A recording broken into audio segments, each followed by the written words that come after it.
Našťastie tento balík zdrojov nevyžaduje žiadne ďalšie módy ani doplnky. Všetko, čo potrebujete, je samotný Minecraft. Najprv otvorte Minecraft a prejdite do hlavného menu. Odtiaľ kliknite na možnosti a potom vyberte balíky zdrojov.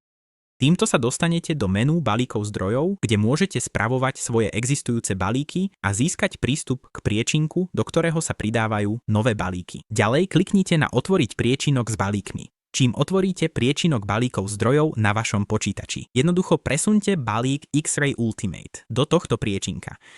Keď to urobíte, vráte sa späť do Minecraftu a v menu balíkov zdrojov uvidíte X-Ray Ultimate v sekcii Dostupné. Ak sa zobrazí červenou farbou a píše nezlučiteľné, nebojte sa, to je normálne.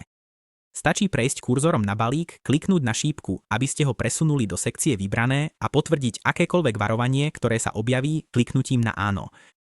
Nakoniec kliknite na hotovo a balík X-Ray bude aktivovaný. Teraz ste pripravení používať X-Ray v Minecrafte na jednoduché vyhľadávanie rúd a zdrojov.